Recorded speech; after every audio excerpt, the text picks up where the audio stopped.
بسم اللہ الرحمن الرحیم۔ قرآن مجید میں اللہ تعالیٰ نے اپنے نبی صلی اللہ علیہ وسلم کو حکم دیا ہے وَتَبَتَّلْ إِلَيْهِ تَبْتِيلًا، فرمایا لوگوں سے کنارہ کشی اختیار کر کے اللہ کی طرف رجوع کریں،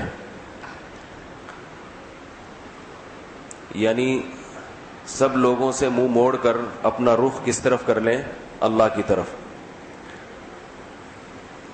اسلام میں رہبانیت نہیں ہے کہ آپ سب سے تعلقات ختم کر کے جنگلوں میں عبادت کے لیے نکل جائیں، یہ پہلے ہوا کرتا تھا، لیکن اسلام میں یہ ضرور ہے کہ کچھ وقت انسان مخلوق سے کنارہ کشی اختیار کر کے صرف اللہ سے دل لگائے اور اس کی عبادت کرے، اس وقت مخلوق نہ ہو، کیونکہ کسی سے بھی محبت پیدا کرنے کے لیے یہ ضروری ہے کہ آپ کی اس کے ساتھ مناجات ہونی چاہیے، تنہائی ہونی چاہیے۔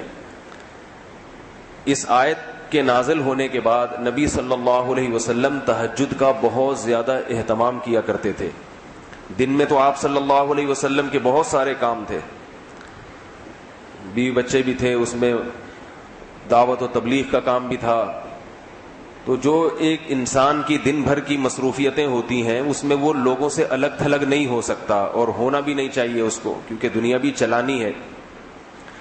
تو اللہ کے نبی نے اس آیت کے نازل ہونے کے بعد تہجد کا اہتمام کیا، کیونکہ تہجد میں انسان رات کو اللہ کے سامنے کھڑا ہوتا ہے اور اللہ اور بندے کے درمیان کوئی دوسرا نہیں ہوتا، یکسوئی اور خلوت جسے کہا جاتا ہے۔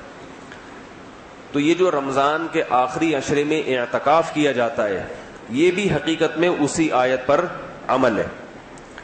پورے سال ہم لوگوں کے درمیان رہتے ہیں، لیکن رمضان کے آخری عشرے میں سب سے کنارہ کشی اختیار کر کے مسجد میں آ کے ڈیرا لگا لیتے ہیں۔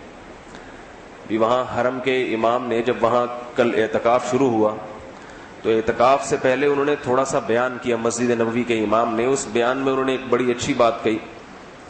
انہوں نے فرمایا کہ ایک تو اعتکاف ہے فقہی، یعنی فقہ کے اعتبار سے، وہ تو یہ ہے کہ آپ یہ جو 10 یا 9 دن ہیں یہ مسجد کے اندر گزار لیں کسی بھی طرح سے، تو اعتکاف آپ کا درست ہو جائے گا۔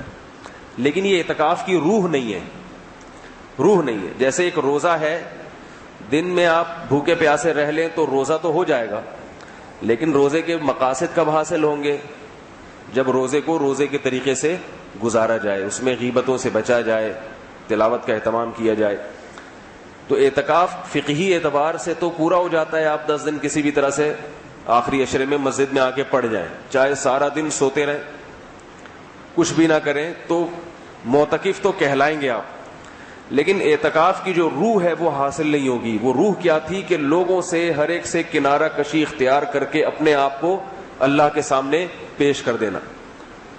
نبی صلی اللہ علیہ وسلم یہی کیا کرتے تھے، اور پردے لگا لیا کرتے تھے۔ پردے کا مطلب کہ اپنے آپ کو لوگوں سے چھپا لیا، لوگوں سے چھپا لیا اپنے آپ کو، تاکہ یکسوئی سے اللہ کی طرف توجہ ہو سکے۔ تو اعتکاف میں اس بات کا خوب اہتمام کرنا چاہیے، اپنے موبائل فون کو بند کر دیں، لوگوں سے بات چیت ختم کر دیں کچھ وقت کے لیے۔ کوئی بہت ضروری بات ہو، ایک ایمرجنسی ہو، ایک الگ چیز ہوتی ہے۔ اور یہ